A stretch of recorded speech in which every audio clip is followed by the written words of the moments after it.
नमस्कार, नजर के खास कार्यक्रम में आपका स्वागत है। मैं हूं देवेंद्र कुशवाहा।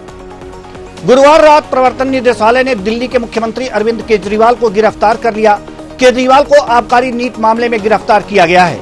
इससे पहले प्रवर्तन निदेशालय ने उन्हें 9 सम्मन जारी किए थे, लेकिन वह पेशी पर नहीं गए थे। गुरुवार को ईडी की टीम 10वां सम्मन लेकर केजरीवाल के घर पहुंची और उन्हें गिरफ्तार कर लिया। आबकारी नीति मामले में इससे पहले आम आदमी पार्टी के नेता संजय सिंह और मनीष सिसोदिया को गिरफ्तार किया जा चुका है। अरविंद केजरीवाल कई बार सार्वजनिक रूप से कह चुके थे कि उन्हें गिरफ्तार करने की तैयारी की जा रही है।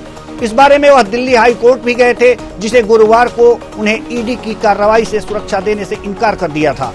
हाई कोर्ट के आदेश के तुरंत बाद ईडी ने केजरीवाल को गिरफ्तार कर लिया। केजरीवाल की गिरफ्तारी 2 घंटे की पूछताछ के बाद हुई। आइए जानते हैं गिरफ्तारी से पहले क्या कुछ हुआ। तो शाम 7 बजे ईडी की टीम अरविंद केजरीवाल के घर पहुंची। आप नेता सौरभ भारद्वाज को केजरीवाल के घर के बाहर जाने से रोका 7:30 बजे। शाम 8 बजे आप नेता राघव चड्ढा बोले कि यह केजरीवाल को गिरफ्तार करने की साजिश है। वहीं रात 8:01 पर केजरीवाल के घर के बाहर सुरक्षा इंतजाम बढ़ा। 8:10 पर केजरीवाल के फोन को ईडी ने जब्त कर लिया। रात 8:20 पर केजरीवाल के घर के बाहर आप नेता जुटे और नारेबाजी शुरू कर दी। रात 8:30 बजे केजरीवाल के घर के आसपास धारा 144 लगा दी गई। रात 8:47 पर नारेबाजी कर रहे नेताओं को पुलिस ने हिरासत में ले लिया। रात 9 बजे 2 घंटे की पूछताछ के बाद केजरीवाल को गिरफ्तार कर लिया गया। वहीं आबकारी नीति घोटाला मामले में अरविंद केजरीवाल को गिरफ्तार किया गया। आइए जानते हैं कि आबकारी नीति घोटाला है क्या। 17 नवंबर 2021 को नई आबकारी नीति लागू की गई।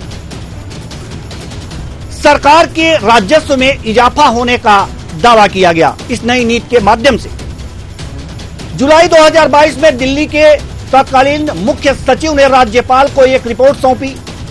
रिपोर्ट में आबकारी नीति में अनियमितता की बात की। रिपोर्ट में क्या कही गई बात? नीति में गड़बड़ी होने की शिकायत की गई थी। और दूसरी बात, डिप्टी सीएम सिसोदिया पर अनुचित लाभ पहुंचाने का आरोप था व्यापारियों को। आरोप पर क्या हुई कार्रवाई? 22 जुलाई को 2022 को राज्यपाल वीके सक्सेना ने सीबीआई को एफआईआर दर्ज करने की बात की। एफआईआर दर्ज किया गया। प्राथमिकी के आधार पर ईडी ने दर्ज किया मनी लॉन्ड्रिंग का मामला और साथ ही साथ आबकारी नीति को संशोधित करते समय अनियमितता बरती गई। सीबीआई और ईडी का जो आरोप है और लाइसेंस धारकों को अनुचित लाभ पहुंचाया गया। सीबीआई और ईडी का आरोप हमने आपको बताया। सीबीआई और ईडी इस नीति से सरकारी खजाने को 144.38 करोड़ की हानि पहुंची। 30 जुलाई 2022 को दिल्ली सरकार ने नई आबकारी नीति को वापस ले लिया।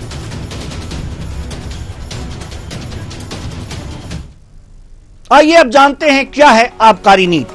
आबकारी नीति के बारे में हम जानते हैं कि क्या है।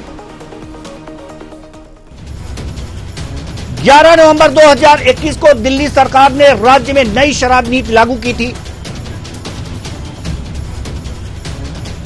राजधानी में इसके लिए 32 जोन बनाए गए थे।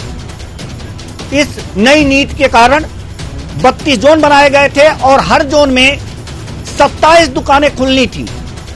जो 32 जोन बनाए गए थे उस हर जोन में 27 दुकानें, और इस तरह से अगर जो देखा जाए तो कुल मिलाकर 849 दुकानें खुलने की बात कही गई थी कि 49 दुकानें यहां पर खुलेंगी। साथ ही साथ सभी शराब की दुकानों को प्राइवेट किया गया था इस नीति के तहत। ये लगातार हम आपको आबकारी नीति के बारे में बता रहे हैं। पहले थी शराब की 60% दुकानें सरकारी थी और 40% प्राइवेट था, और इस नई नीति में 100% दुकानों को प्राइवेट कर दिया गया था। नई नीति लागू होने के बाद 100% जो भी दुकानें थी उनको प्राइवेट किया गया था। सरकार ने तर्क दिया था कि इससे 3,500 करोड़ रुपए का फायदा होगा। यह सरकार का तर्क था। आपको बता दें कि सरकार ने लाइसेंस की फीस भी कई गुना बढ़ा दी थी। सरकार ने लाइसेंस की फीस बढ़ाई थी। L1 लाइसेंस के लिए पहले ठेकेदारों को 25 लाख रुपए देने पड़ते थे और जब नई बढ़ा ली गई इस नीति के तहत, उसके लिए ठेकेदारों को अब 5 करोड़ रुपए चुकाने पड़े। इसी तरह अन्य कैटेगरी में भी लाइसेंसों की फीस में काफी बढ़ोतरी हुई। आबकारी नीति मामले में अब क्या क्या हुआ, आइए जानते हैं इस ग्राफिक्स के माध्यम से। 17 नवंबर 2021 दिल्ली सरकार ने नई आबकारी नीति लागू की। 8 जुलाई 2022 दिल्ली के मुख्य सचिव ने नीति में घोर उल्लंघन की रिपोर्ट दर्ज की। 22 जुलाई 2022 उपराज्यपाल ने नियमों के उल्लंघन की सीबीआई जांच की सिफारिश की।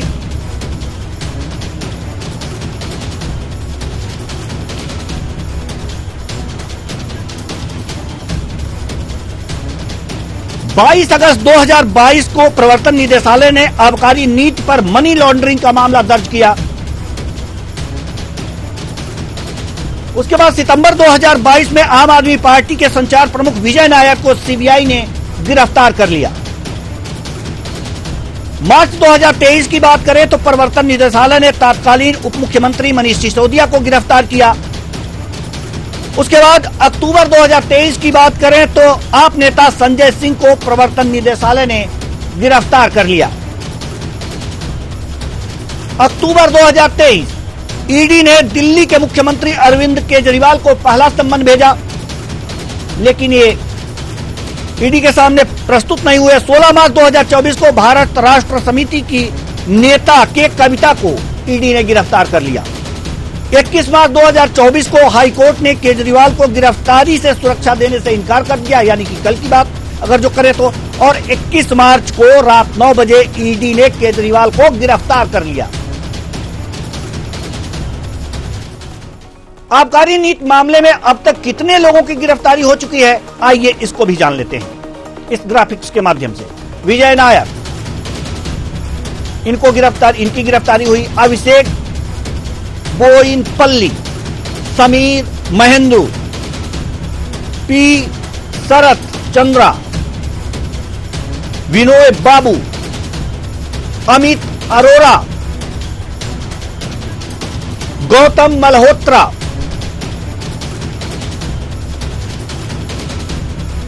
राघव मंगूटा, राजेश जोशी, अमन ढाल, अरुण पिल्लई।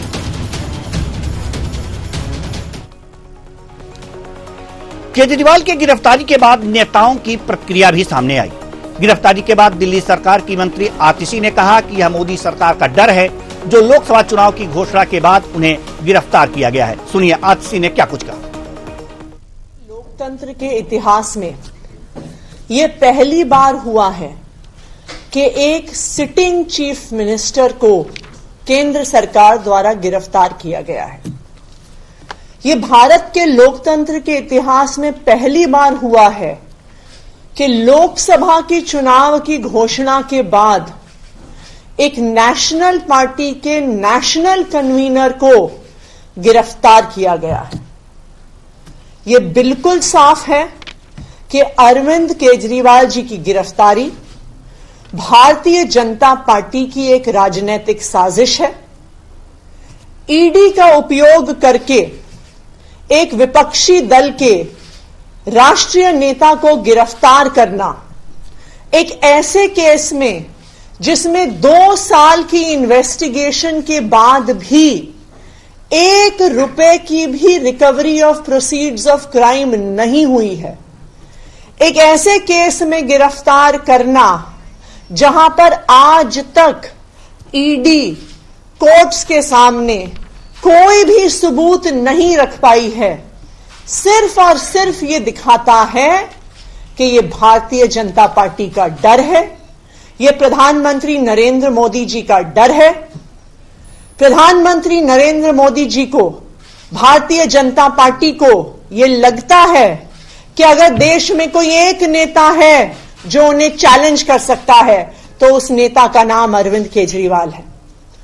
इसलिए भारतीय जनता पार्टी और प्रधानमंत्री नरेंद्र मोदी जी हर संभव कोशिश कर रहे हैं कि वो अरविंद केजरीवाल को कुचल दें, आम आदमी पार्टी को कुचल दें।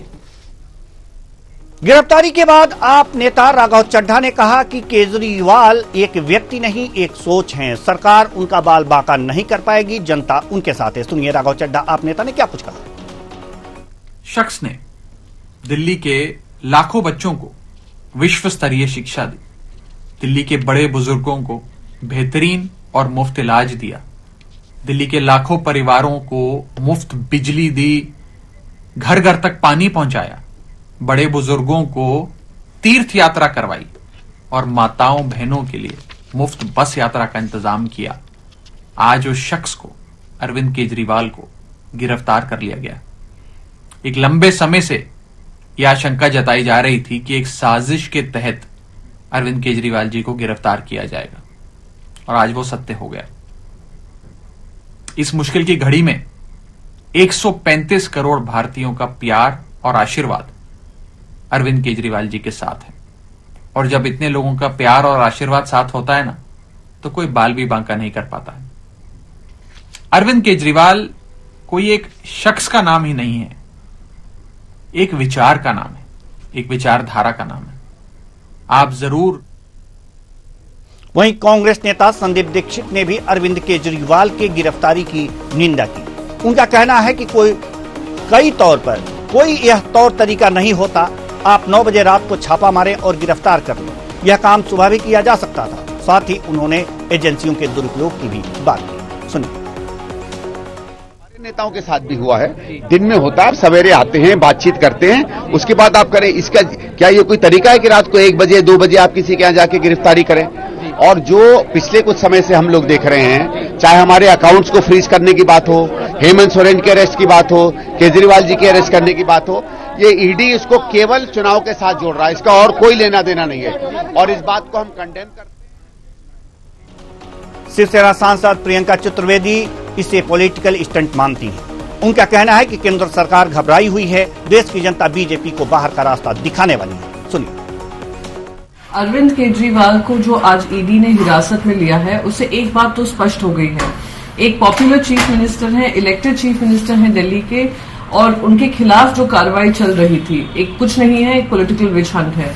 और ये भी साबित करता है कि केंद्र सरकार जो बड़ी बड़ी दावे कर रही है कि 400 सीट से ज्यादा उनको मिलने वाली है, वो शायद सिंपल मेजोरिटी भी ना ला पाए। इस वजह से वो आइदर ऑपोजिशन को साइलेंट करने की कोशिश कर रही है या उनको गिरफ्तार कर रही है। आज सवेरे ही एक प्रेस कॉन्फ्रेंस में इंडियन नेशनल कांग्रेस ने बताया था कैसे उनके अकाउंट्स को फ्रीज कर दिया गया है, 30 साल पुराने रिटर्न्स को लेकर इंक्वायरी चालू की है। तो दिखा रहा है कि भारतीय जनता पार्टी खुद घबराई हुई है, वो कॉन्फिडेंट नहीं है और वो जानती है कि देश की जनता उनको बाहर का रास्ता दिखाने वाली है। अरविंद केजरीवाल के गिरफ्तारी के बाद बीजेपी सांसद मनोज तिवारी का कहना है कि दिल्ली के लोगों के साथ केजरीवाल जो धोखा दिए हैं, दिल्ली के लोगों को लूटा है, भ्रम का जाल फैलाकर सत्ता हथियाया है और सत्ता हथियाकर दिल्ली को लूटा है, उनका केजरीवाल को दिल्ली के लोगों की हाय भी लगी है। अरविंद केजरीवाल जी के मामले में अंततः वही हुआ जो अपराध और भ्रष्टाचार के मामले में होता है। भ्रष्टाचारी अपराधी चाहे कितनी भी चालाकियां कर ले, वो कानून के शिकंजे में आता ही आता है। और मैं समझता हूं अरविंद केजरीवाल जी के गिरफ्तारी के बाद ये बात दिल्ली की हर गली से निकल रही है कि दिल्ली के साथ जो धोखा किया अरविंद केजरीवाल जी ने, दिल्ली के साथ जो क्रूर मजाक किया, जो दिल्ली को लूटा अरविंद केजरीवाल ने, भ्रम का जाल फैलाकर सत्ता हथियाया और सत्ता हथियाने के बाद दिल्ली को लूटा, उस अरविंद केजरीवाल को दिल्ली के लोगों की हाय भी लगी है। आज दिल्ली के हर गली में पटाखे फूट रहे हैं।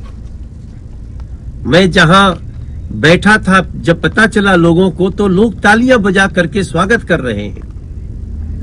एक व्यक्ति जो भ्रष्टाचार के खिलाफ लड़ने आए थे, आज भ्रष्टाचार और लूट में अपनी लाख कोशिशों के बावजूद कोर्ट जाना, कोर्ट ने नकार दिया। दिल्ली के सीएम और आम आदमी पार्टी के राष्ट्रीय संयोजक अरविंद केजरीवाल की गिरफ्तारी पर बीजेपी सांसद रविशंकर प्रसाद ने कहा कि यह कानून की प्रक्रिया है जो भ्रष्टाचार के खिलाफ उचित कार्रवाई की दृष्टि से हो रही है। हम इतना कहेंगे कि कानून को अपना काम करने दिया जाए। सुनिए। और कार्रवाई में भाग नहीं लेंगे, ये तो नहीं चलेगा ना। और ये नैतिकता की बात करते हैं राजनीति में, तो एक कानून की प्रक्रिया है जो भ्रष्टाचार के खिलाफ उचित कार्रवाई के दृष्टिकोण से हो रही है, जिसमें उनको न्यायालय से भी कोई राहत नहीं मिली। तो ऐसी परिस्थिति में ये सारी बातें जो कही जा रही हैं, हम इतना ही कहना चाहेंगे, कानून को अपना काम करने दिया जाए। और कुछ लोग कह रहे हैं कि वो जेल से ही सरकार चलाएंगे, तो ये भी तो कानून को अपना काम करने दिया जाए, यह कहना है रविशंकर प्रसाद का। दिल्ली के सीएम अरविंद केजरीवाल की गिरफ्तारी के बाद ये जो भी राजनेता थे उनकी प्रतिक्रियाएं हमने आपको सुनवाई। क्या है ये शराब नीति दिल्ली का और क्या है घोटाला, ये भी हमने आपको बताया। आज इसी मुद्दे पर हम चर्चा करेंगे और चर्चा के लिए हमारे साथ जो मेहमान जुड़े हुए हैं उनसे आपका परिचय करा दें। अश्विनी शाही जी बीजेपी प्रवक्ता, अतुल शर्मा जी आम आदमी पार्टी प्रवक्ता। बहुत बहुत स्वागत है दोनों मेहमानों का हमारे इस कार्यक्रम में। चर्चा की शुरुआत करेंगे आम आदमी प्रवक्ता अतुल शर्मा जी से। अतुल शर्मा जी, सवाल यहां पर यह है कि कोर्ट ने राहत नहीं दी और ईडी ने छापामारी की, उसके बाद गिरफ्तारी भी हो गई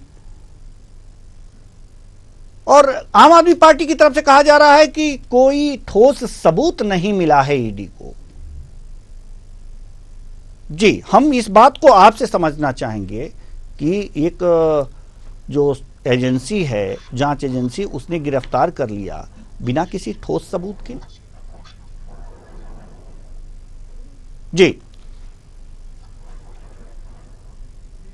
जी जी, देखिए, सबूत की बात जहां तक है, आवाज आ रही है मेरी? जी आ रही है, आपकी आवाज आ रही है जी। जहां तक सबूत की बात है तो सबूत आज 2 साल हो गए।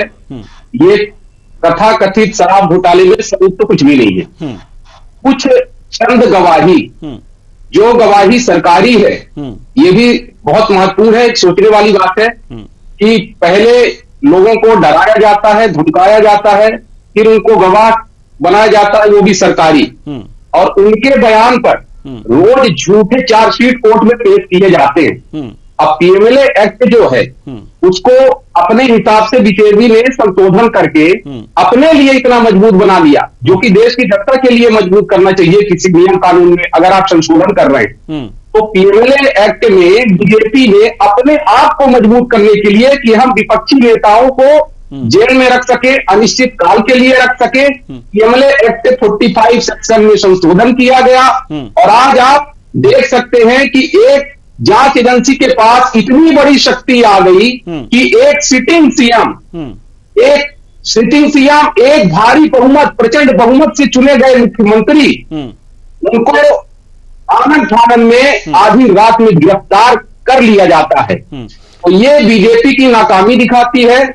लेकिन कोर्ट भी देख रहा है, ये समझाइए हाई कोर्ट गए थे कि हमें गिरफ्तार न किया जाए, लेकिन हाईकोर्ट से भी राहत नहीं मिली। अगर ईडी चाहे तो गिरफ्तार कर सकती है, कोर्ट ने गिरफ्तारी पे कोई भी पाबंदी नहीं लगाई। इसका मतलब ये नियम सम्मत है, हम तो यही मानेंगे ना। देखिए, नियम सम्मत ये कानूनी किताब के हिसाब से अगर आप चलेंगे, आप किसी के ऊपर 100 करोड़ लेन देन का घोटाला बता रहे हैं, और वो भी एक ऐसी हस्ती जिसके नेताओं पे आज तक 1 रुपया नहीं मिला। लेकिन आरोप तो आरोप है, मेरे ऊपर आज आप आरोप फाइल करेंगे, चलिए तो जांच तो मेरे ऊपर भी बैठेगी, लेकिन मिलना क्या है, आज तक मिला क्या है, ये महत्वपूर्ण है। चलिए ठीक है, हम आपके पास आएंगे, हम आपके पास आएंगे। बहुत सारे सवाल हैं जो आपसे लेने हैं। हमारे साथ दिनेश सिंह जी राजनीतिक विश्लेषक जुड़ चुके हैं। बहुत बहुत स्वागत है आपका हमारे इस कार्यक्रम में। आएंगे आपके पास, लेकिन इससे पहले अश्विनी शाही जी बीजेपी प्रवक्ता, हम आपके पास आना चाहते हैं। लगातार एजेंसियों का दुरुपयोग करने की बात सामने आती है और बीजेपी इसका दुरुपयोग कर रही है। बार बार यह आरोप विपक्ष द्वारा लगाया जा रहा है, अब तो कांग्रेस के द्वारा लगातार लगाया जा रहा है, इस बार गिरफ्तारी के बाद भी लगाया गया है और आम आदमी पार्टी तो खैर लगा ही रही है। क्या कहेंगे आप? देवेंद्र जी, देखिए, हर मुलजिम और चोर जब थाने में पकड़ कर ले जाया जाता है तो कहता है मैं बेकसूर हूं, निरपराध हूं। लेकिन कोर्ट में पुलिस जो है सबूत पेश करती है और कोर्ट के द्वारा या तो उसको सजा दी जाती है या उसको माफ कर दिया जाता है। ये एक प्रक्रिया है और संवैधानिक प्रक्रिया है। वही इन लोगों ने लगभग 14 या 18 दल माननीय सुप्रीम कोर्ट के पास गए थे कि ईडी, सीबीआई और संवैधानिक संस्थाएं हम लोगों को परेशान कर रही हैं, झूठ मूठ के मुकदमों में फंसा रही हैं, गलत कर रही हैं, हमको रोक लगाया जाए। सुप्रीम कोर्ट ने 1 साल 1.5 साल पहले की बात है, इन लोगों को सुप्रीम तमाचा मारा था और कहा कि संस्थाएं अपना काम कर रही हैं, हम रोक नहीं लगा सकते। वही लोग जब वहां से निराश होकर लौटे तो अपने भ्रष्टाचार और अपने अस्तित्व को बचाने के लिए एनडीए अलायंस का गठन किया गया। और हमारे मित्र जो यहां बैठे हैं आम आदमी पार्टी के, इन्होंने कहा कि सब गलत है, सब सही है। मैं मानता हूं भाई, गलत है, सही है। देवेंद्र जी, कल की जो घटना आपने थोड़ा सा बताया, मैं उसको पूरा बता देता हूं जो हाई कोर्ट में हुआ।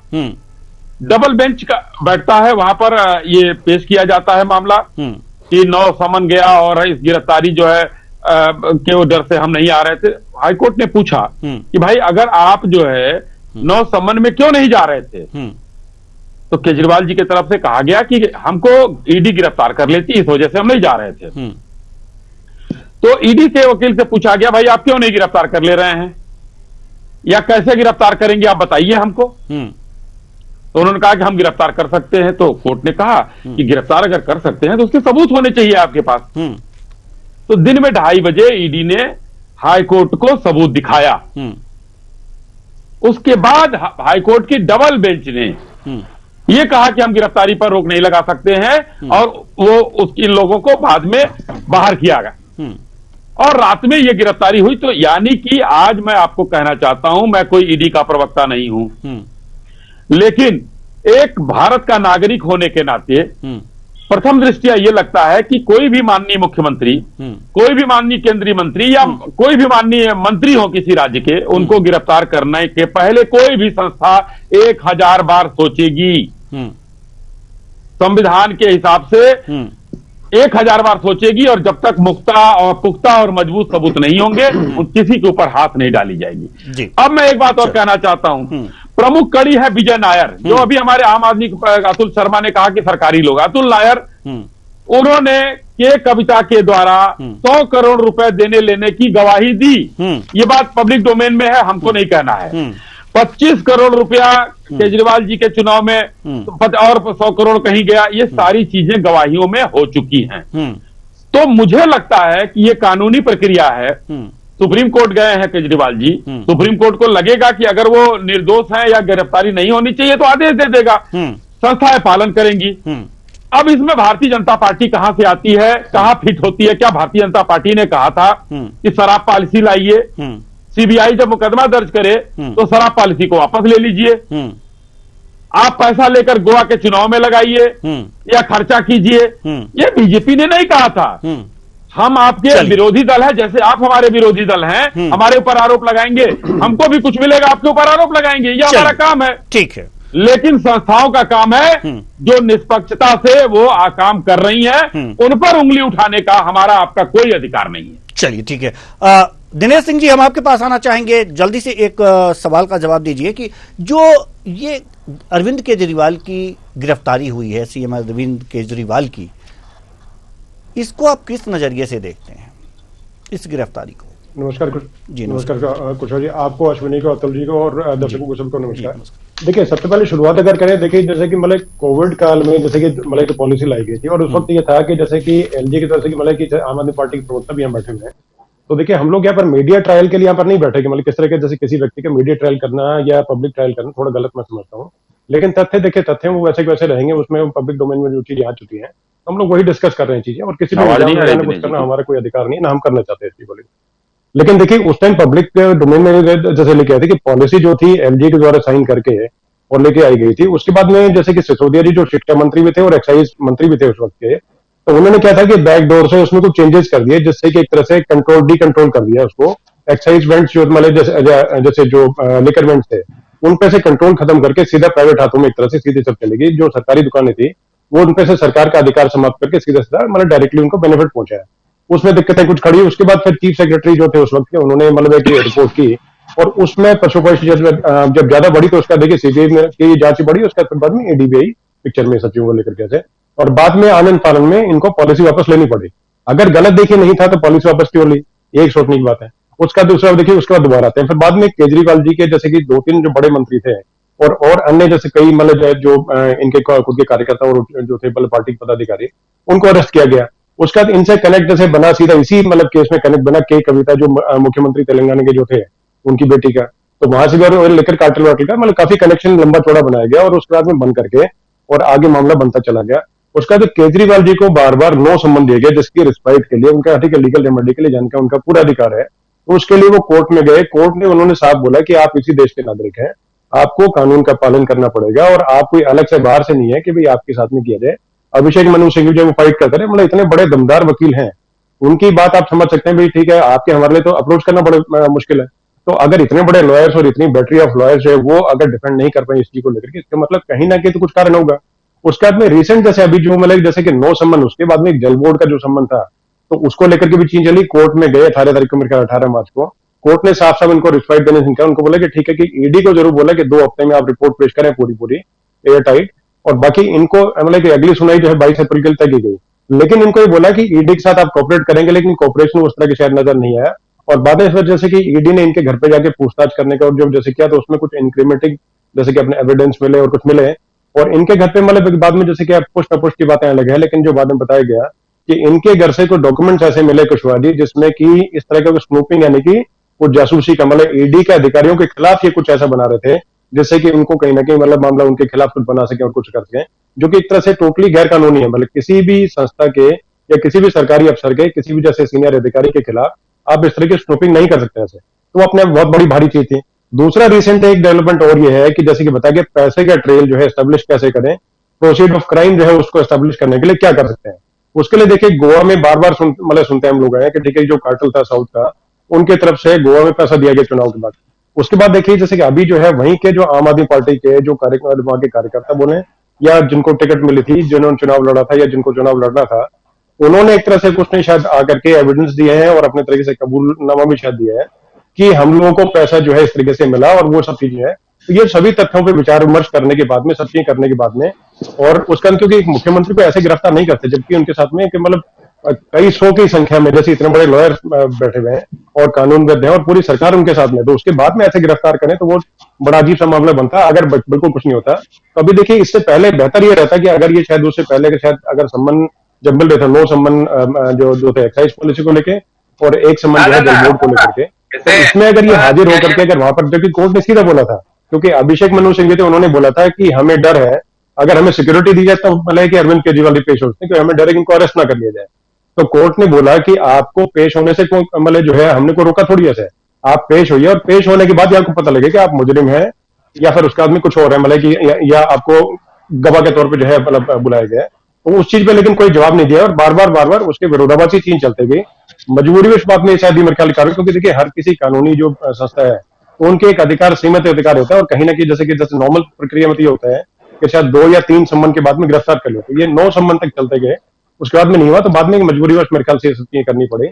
अभी भी लॉ के अवॉइडिंग सिटीजन लॉ जो है ठीक है उस तौर पे काम करें तो बेहतर रहेगा और अभी जैसे कानून सम्मत कार्य हो तो ज्यादा बेहतर है। बिल्कुल कानून सम्मत काम भी होना चाहिए, लेकिन सवाल यहाँ पर यह है कि हमारे पास समय नहीं है, इसलिए इस चर्चा को हम और आगे नहीं बढ़ा सकते।